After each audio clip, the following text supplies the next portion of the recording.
খবর শুনছেন আজকের সংবাদ ইউটিউব চ্যানেল থেকে। জানাবো আজকের বাছাই করা 10টি গুরুত্বপূর্ণ তাজা খবর। খবরের শুরুতেই দেখে নেব আজকের সংবাদ শিরোনাম।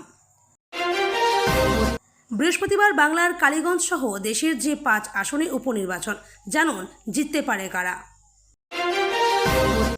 খিদিরপুরে যেতেই মমতাকে তুমুল চোটপাট ব্যক্তির, রেগে মুখ্যমন্ত্রী সোজা বললেন। বাংলার ভোটের ইতিহাসে এই প্রথম 26-এর নির্বাচনে নজিরবিহীন পদক্ষেপ নিতে পারেন কমিশন। কম্পার্টমেন্ট মুখ্যমন্ত্রী শুভেন্দুর কাছে হেরেছেন, বিধানসভায় দাঁড়িয়ে মমতাকে আক্রমণ বিজেপি বিধায়কের। পরবর্তী প্রধানমন্ত্রী তারেক, রাষ্ট্রপতি ইউনূস লন্ডন বৈঠকে চুক্তি। কংগ্রেস, সিপিএম ও বিজেপিতে বড়সড় ভাঙন ধরালেন মন্ত্রী সাবিনা ইয়াসমিন। দলের কর্মসূচিতে গড়হাজির থাকলে মিলবে না টাকা, হুঁশিয়ারি তৃণমূল নেত্রীর, পাল্টা দিল বিজেপি। আগামী 7 দিন ভারী বৃষ্টির সম্ভাবনা, দক্ষিণের অধিকাংশ জেলায়, ভাসবে উত্তরবঙ্গ। ইরানের সঙ্গে স্থল ও আকাশপথ বন্ধ করল পাকিস্তান। প্রতি মুহূর্তে আছড়ে পড়ছে বোমা, প্রাণ হাতে নিয়ে ইরানে বসে বাড়ি ফেরার জন্য দিন গুনছেন কলকাতার অধ্যাপক। বিস্তারিত খবর শোনানোর পূর্বেই আপনাদের কাছে করব একটি ছোট্ট অনুরোধ।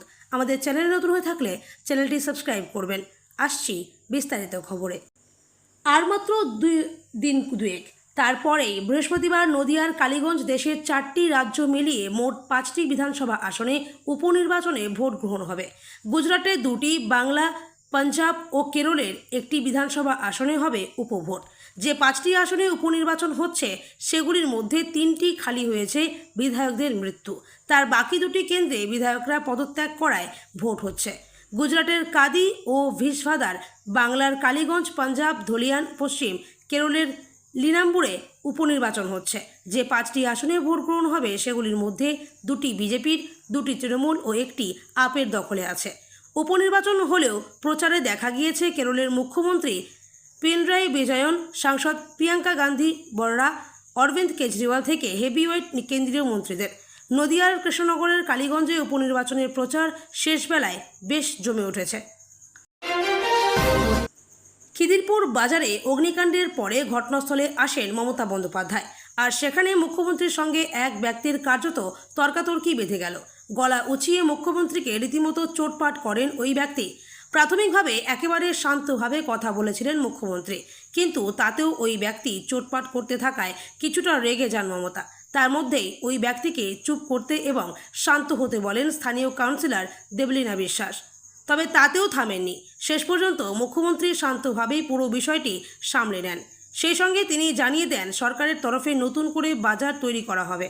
ততদিন নয়া জায়গায় অস্থায়ীভাবে দোকানদাররা বসবেন, তারপর নয়া বাজার যখন তৈরি করা হবে তখন তাদের পুরনো জায়গায় ফিরিয়ে আনা হবে। সেজন্য দোকানদারদের কোনো টাকা খরচ করতে হবে না, পুরো কাজটাই করবে রাজ্য সরকার। আর আপাতত যাদের দোকান পুরোপুরি ভস্মীভূত হয়ে গিয়েছে তাদের 1 লাখ টাকার আর্থিক সহায়তা প্রদান করা হবে। যাদের দোকান আংশিকভাবে পুড়ে গিয়েছে তাদের দেওয়া হবে 50,000 টাকা। অস্থায়ী জায়গায় যখন দোকানদাররা সরে যাবেন তখনই সেই টাকা মিলবে বলে জানিয়েছেন মুখ্যমন্ত্রী। বছর ঘুরলেই বাংলায় বিধানসভা ভোট, তার আগে নিরাপত্তার নজরদারি আরও পোক্ত করতে বড় উদ্যোগ নিচ্ছে নির্বাচন কমিশন। আগেই জানা গিয়েছিল কালীগঞ্জ বিধানসভা উপনির্বাচনে 309টি বুথের ভেতর ও বাইরে লাইভ স্ট্রিমিংয়ের বন্দোবস্ত করা হচ্ছে। এবার জানা গেল আসন্ন উপভোটে যে পদক্ষেপগুলি নেওয়া হচ্ছে সেগুলি 26-এর ভোটের আগে চূড়ান্ত মহড়া। কমিশন সূত্রে এমনটাই খবর। QRT flying squad, rapid action ফোর্সের গাড়িতে থাকবে ক্যামেরা। এতদিন অবধি বুথের ভেতর সবটা লাইভ স্ট্রিমিং করা হতো, তবে এখন আর সেখানে থেমে থাকছে না কমিশন। রাজ্যের ভোটের ইতিহাসে এই প্রথমবার বুথের ভেতর ও বাইরে লাইভ স্ট্রিমিংয়ের সিদ্ধান্ত নেওয়া হয়েছে। সেই সঙ্গেই quick response team, rapid action force ও ফ্লাইং স্কোয়াডের গাড়ির মাথায় লাগানো থাকবে ক্যামেরা, যার মাধ্যমে সব কিছু লাইভ স্ট্রিমিং করা হবে। সপ্তাহের শুরুতেই ফের তেতে উঠল বিধানসভা। এদিন কেন্দ্রীয় বঞ্চনা নিয়ে বক্তব্য রাখছিলেন মুখ্যমন্ত্রী মমতা বন্দ্যোপাধ্যায়। সেই সময় বিজেপি বিধায়করা বিক্ষোভ দেখাতে শুরু করেন। ধীরে ধীরে তা আরও বড় আকার নেয়। পদ্ম বিধায়ক শিখা চট্টোপাধ্যায়ের উদ্দেশ্যে মুখ্যমন্ত্রী বলেন, আপনি কি করেন আমরা সব জানা আছে। সে কথা শুনে প্রতিবাদ করে ওঠেন গেরুয়া ব্রিগেডের আরেক বিধায়ক শঙ্কর ঘোষ। মমতাকে পাল্টা আক্রমণ শঙ্করের। বিধানসভায় এদিন প্রশ্নোত্তর পর্বে উপস্থিত ছিলেন মমতা। কেন্দ্রীয় সরকার কেন 100 দিনের কাজের টাকা আটকে রেখেছে সেই বিষয়ক প্রশ্নের উত্তর দিচ্ছিলেন তিনি। সেই সময় একটি মন্তব্য করেন বিজেপি বিধায়ক শিখা। সে কথা শুনে ভাষণ থামিয়ে মুখ্যমন্ত্রী বলেন, আপনি কি করেন আমার সব জানা আছে। মমতা একথা বলতেই পাল্টা প্রতিবাদ করেন পদ্ম বিধায়ক শঙ্কর। দাবি করেন, কোনো বিধায়ক যদি কোনো প্রশ্ন করেন তাহলেই ব্যক্তিগত আক্রমণ শানাচ্ছেন মুখ্যমন্ত্রী। এরপর পদ্ম বিধায়করা বিক্ষোভ শুরু করেন। শঙ্করের উদ্দেশ্যে পাল্টা মমতা বলেন, পুরসভা নির্বাচনে জয়ী হতে পারেন না আবার কথা। 2001 সালের নির্বাচনের কায়দাতেই আগামী নির্বাচনেও খালেদা জিয়ার দলকে ক্ষমতায় বসানো হবে। প্রধানমন্ত্রী পদে বসবেন বিএনপির ভারপ্রাপ্ত চেয়ারম্যান তারেক রহমান। আর ক্ষমতা দখলে সাহায্য করার বিনিময়ে পরবর্তী রাষ্ট্রপতি পদে বসবেন মোল্লা মোহাম্মদ ইউনুস। লন্ডনে সম্প্রতি অনুষ্ঠিত বৈঠকে এই সিদ্ধান্ত হয়েছে। তারেক ও ইউনুসের বৈঠকে হাজির বিএনপির এক নেতা এ খবর জানিয়েছেন। ওই নেতার কথা অনুযায়ী লন্ডনের ডরচেস্টার হোটেলের বৈঠকে তারেককে 3 প্রস্তাব দিয়েছেন ইউনুস। প্রথম প্রস্তাব, আমেরিকা ও জাতিসংঘকে খুশি করতে রাখাইন আর্মিকে অস্ত্র সরবরাহের জন্য নিরাপদ করিডর গড়ে তোলা ও চট্টগ্রাম বন্দর সৌদি সংস্থার কাছে বিক্রি করে নিয়ে কোনো আপত্তি জানানো যাবে না।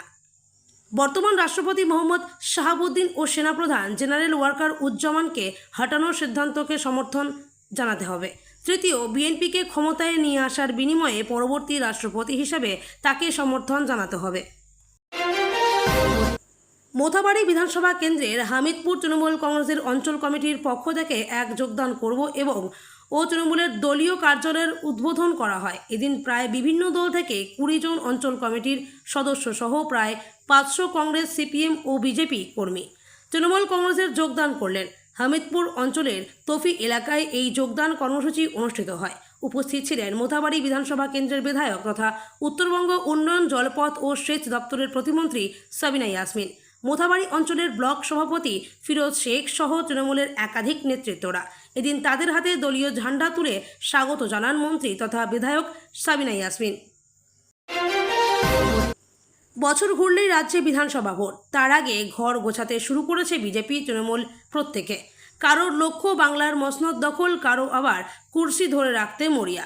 এই পরিস্থিতিতে তৃণমূলের জনপ্রতিনিধি দলের দলীয় কর্মসূচিতে সক্রিয়ভাবে অংশ নেওয়া নিয়ে কড়া হুঁশিয়ারি দলের এক নেত্রী। উত্তর পশ্চিম বঙ্গোপসাগরে উড়িষ্যা উপকূলে একটি ঘূর্ণাবর্ত রয়েছে। এর প্রভাবে সমুদ্র উত্তাল হবে। 50 থেকে 60 কিলোমিটার গতিবেগে দমকা ঝোড়ো বাতাস বইবে। মঙ্গল ও বুধবার এই দুদিন মৎস্যজীবীদের বাংলা ও উড়িষ্যা উপকূলে উত্তর পশ্চিম বঙ্গোপসাগরে যেতে নিষেধ করা হয়েছে। বর্ষার মরশুম চলছে, কিন্তু বৃষ্টি কোথায়? আবহাওয়া দপ্তর জানাচ্ছে, বুধবারের মধ্যে দক্ষিণবঙ্গে বর্ষা মঙ্গলের পূর্বাভাস। মৌসুমি অক্ষরেখা ফের সক্রিয় হয়েছে। উড়িষ্যার কিছু অংশে অগ্রগতি হয়েছে।